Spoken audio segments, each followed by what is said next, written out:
My first encounter with Douglas Turner Ward and the Negro Ensemble Company was during their last season at the St. Mark's Place down on Second Avenue.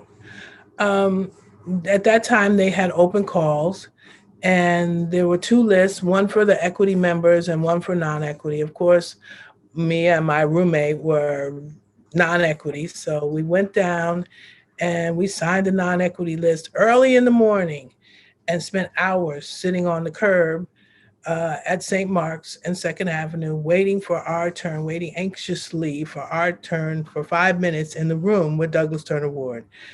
So we waited, and she said to me, "You're going to these auditions in overalls and earth shoes?" And I was like, "Yeah, this is what theater is about, overalls and earth shoes and grit and sitting on the curb waiting to be seen." And I had come from the Caramoo House, which was one of the oldest theaters well, oldest Black theaters in the country. And a few people from the Caramoo House were working with the Negro Ensemble Company. So finally, by I think late afternoon, we were lined up on the stairs. They were beginning to see the non-equity people.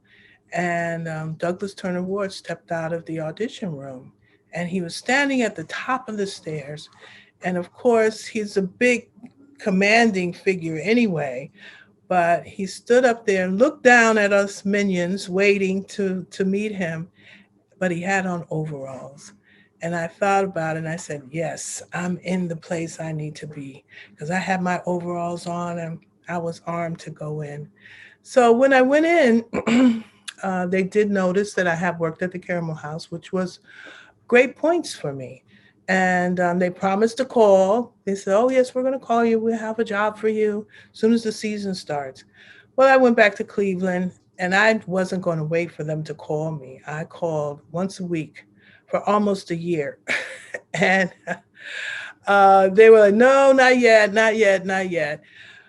But finally, I went back to work at the Caramel House for that year. And I was sitting in a establishment talking to a friend of my father's.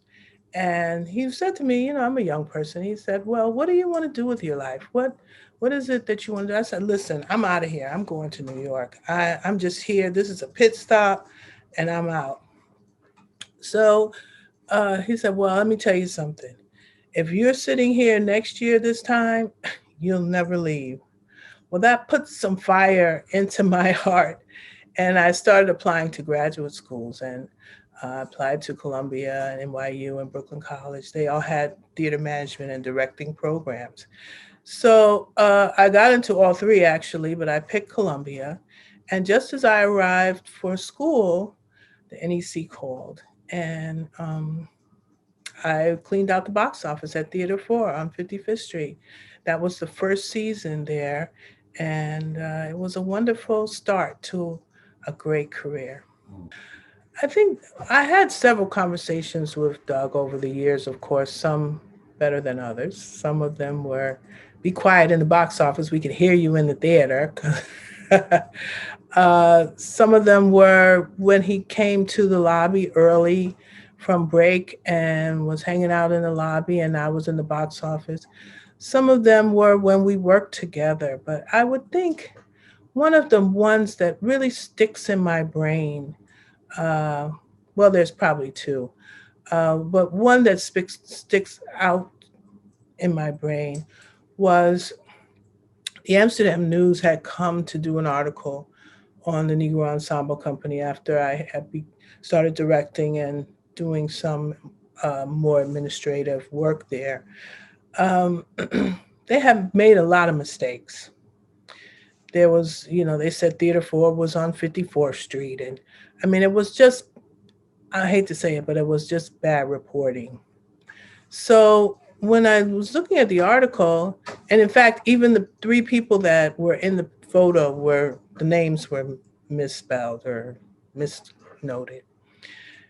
He said to me, you have to correct this. You can't allow this to stay in print without you at least writing a correction. And I said, "Well, what's so important about it? It's just the Amsterdam News." I said, it's not like it's the New York Times got it wrong, right? And he stopped me and he said, no, everything that goes in print about this company is important. It's going to be history. It's going to be record. Later on, someone's going to look at this article and say, well, was Theater 4 on 54th Street or on 55th Street? Here, this article says this, and that one says that. And at that time in my career, I'm busy trying to be a director and, running things. And I didn't understand really the importance of it. Now, after becoming a scholar and really searching and researching and looking for records and looking for correct information, I realized how important that was because he was a journalist really before he started doing theater. He was always a writer, but he worked in journalism and he understood the importance of that record and he was trying to pass that on to me.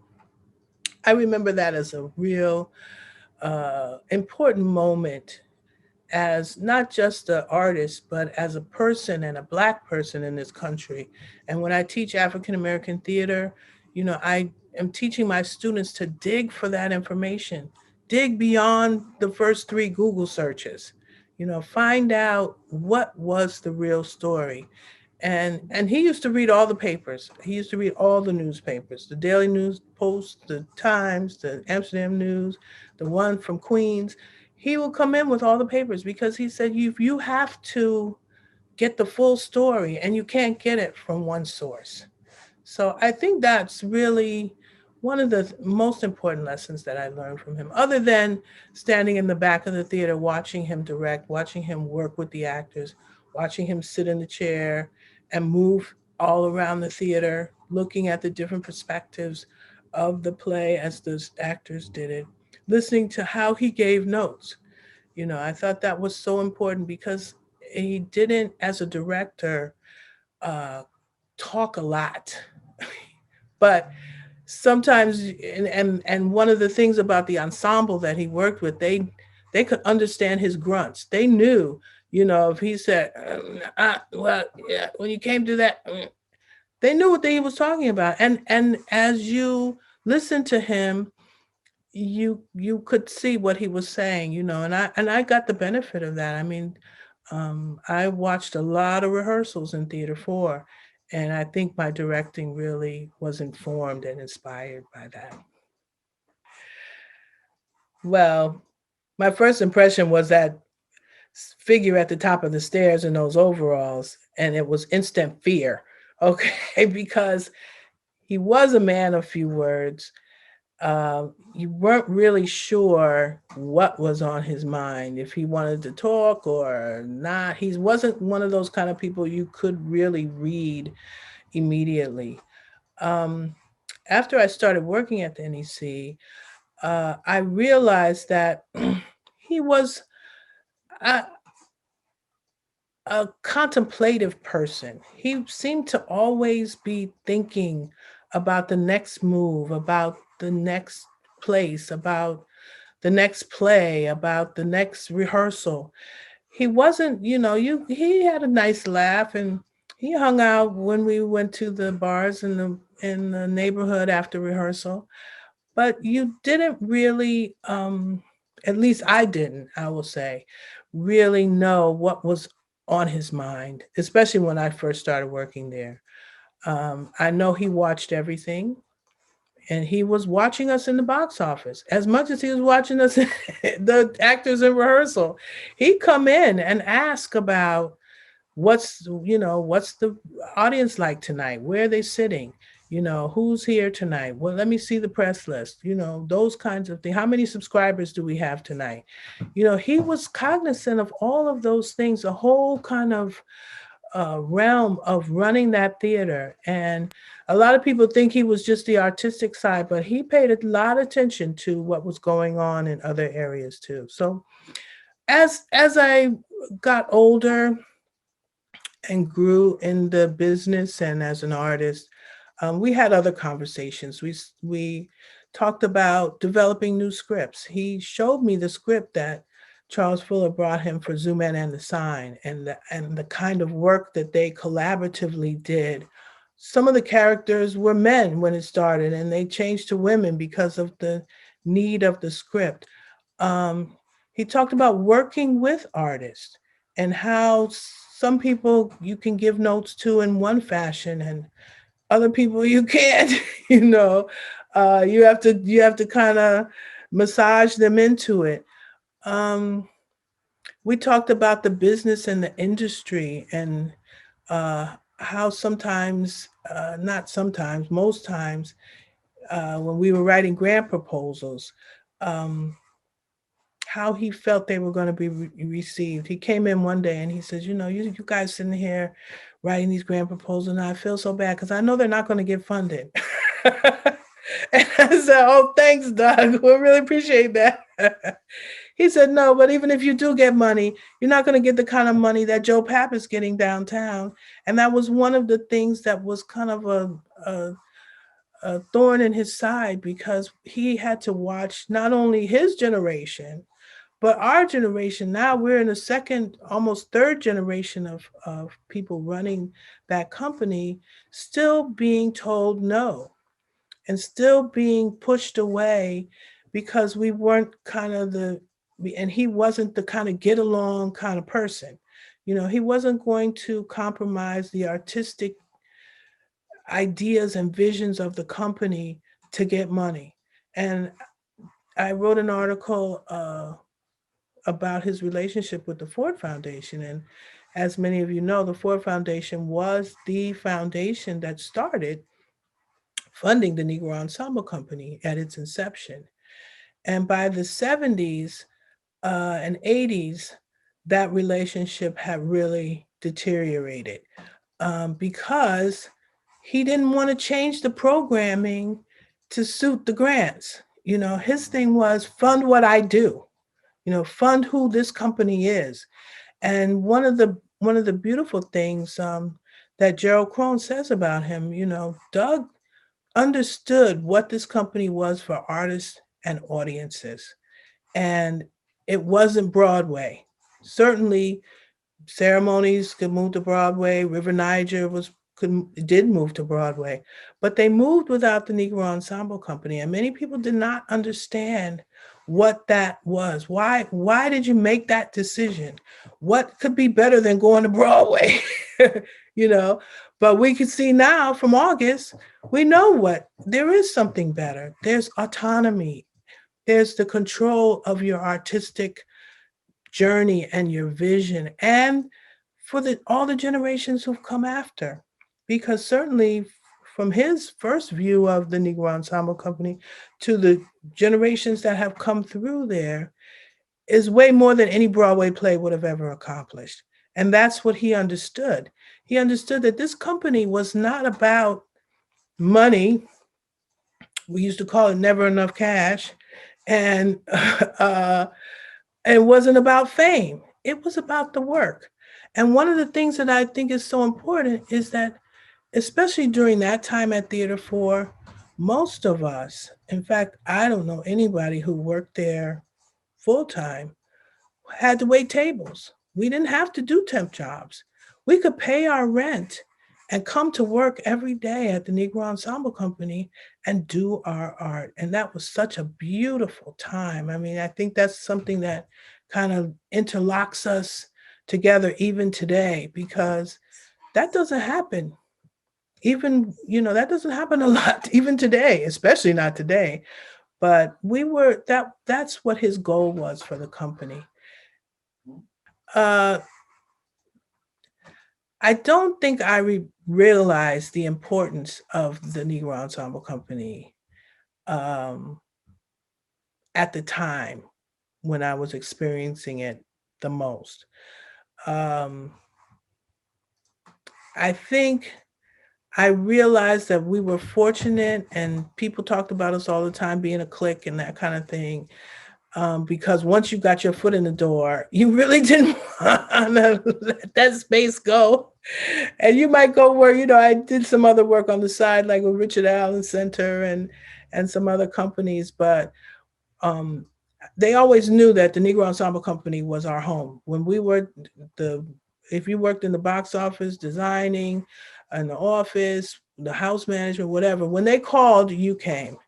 And I think it was because there was not only that uh, familiarity, and everybody knew that you knew how to do what you did, and they did demand a high quality. We spent lots of nights in that theater all night long because missing deadlines and things like that was not an option. We were run like a Broadway show. The stage managers and the, even though we were on a Lord contract here in New York, um, we we were run like a very professional theater company. And even the people who came to visit us from the Broadway shows, I think my friend that I was talking about went to the audition. She was doing Dreamgirls at the time, and we meet them because we did the same schedule. So sometimes we meet in between the matinee and the evening shows. They wanted to come hang out with us because yes, they were making way more money than we were, but we had the most fun. We we were have had a creative, artistic family that, you know, spanned from Adolph Caesar and Francis Foster and Graham Brown, you know, down to me because I was one of the youngest of that crew, and Lisa Watson and Janice Lane and some of the other people who were in our age bracket. And it was a wonderful exchange of the veteran teaches the neophyte, and, you know, don't drink too much tonight because you got 5 shows this weekend, you know. And the off the it spanned the gamut. So I don't I don't know if uh, I realized that at the time. I don't know if I realized the value of this whole ensemble, because it was an ensemble from the people who worked in the office to the people who worked in the theater. We all understood the importance of our positions and our spots in the spectrum. But I'm not sure until much later did I recognize the value of that. I would say to the next generation, and I do all the time, control your work. And especially now, and we've come back from this pandemic almost. I'm hoping we've come back from it. We see how fragile these systems are. I mean, who would ever have thought that Broadway would close down for a year? And all of those people who were employed there, not just the actors, but the crew and the box office and the restaurants in the area. And you see how that has reverberated. But in the midst of that, in the midst of this pandemic, we must continue to create despite all. And I think that's the real important lesson that I learned working at the Negro Ensemble Company, because there were times, certainly, when we had, you know, great funding. And then there were times when there was, how do we make the payroll this week? You know, hurry up and get those box office checks from TDF into the bank so the paychecks from last week don't bounce. Okay. So it, it, it again, it wasn't about the money, you know, and I know there's a lot of critique about that. It wasn't about the money, but it was about autonomy and then being responsible once you take on that challenge. If you want to say what plays you're going to produce and what playwrights you're going to support and what actors you're going to hire and what administrators are going to work, then you have to take the responsibility for that. And that's what I say to my actors and young people that I teach. Um, it's important for you to take responsibility for your art. You know, coming to New York and doing cattle calls and going to LA and whatever you do in LA to get a job, I'm not sure. Uh, it's that's not the route anymore. You know, unfortunately, unfortunately, because then it opens you up for what is on your brain as an artist. What is your vision for the next century? Because many of you will still be here then. So it's important, I think, that you take that that look of being responsible and then being disciplined. That's one thing that I will say that we did learn at the NEC. If you weren't disciplined, you were out the door. Because if you don't get to work on time, if that box office didn't open at 1 o'clock, whenever time it was supposed to, somebody was standing there watching and knew it. I used to run down 55th Street from the train at 59th Street because it was important to us that we presented that. If someone called the box office and no one answered, that doesn't look good. It's not professional. When the actors came in a half hour, that hallway was clear. They were upstairs getting ready to perform. The designers had deadlines they had to make, and they stayed in there all night long making those deadlines, meeting those things. And that's where the responsibility comes. And I've even seen at times when Douglas Turner Ward would dig in his pocket and give somebody $200 to go buy some props because they didn't come in on time or something like that. So it went the whole gamut. And that's the most important thing I think I would share with the next generation. I don't know what that's going to look like. I can't tell you, but I think that's really the important part. If Douglas Turner Ward was sitting here right now, I would like to tell him thank you because he gave a lifetime to this industry and to this company and to demonstrating what pure artistry is about. Um, there were no shorts when it came to him. And when he felt like there were shorts being served to him, he walked away. He wasn't willing to take those shorts. And those are decisions that we all make. But I think I would tell him thank you. And thank you for not just showing us what dedication and artistry is about, but also showing us what collaboration is about because it was wonderful. And I don't think I've had this opportunity since then um, to really work with such talented, dedicated Black, all Black artists. Now, certainly Jerry Crone was one of the founders, and he was there when I started. But it was clear that he even understood what Doug's position was on that. He wanted to create a place where Black people could do theater and could do good theater, bad theater, but it was always well done theater. You might not have liked the play, but you couldn't say it wasn't well done and it didn't start on time. Okay. But I would tell him thank you. And I think for a lifetime of example of how to um, work in this business, in this industry.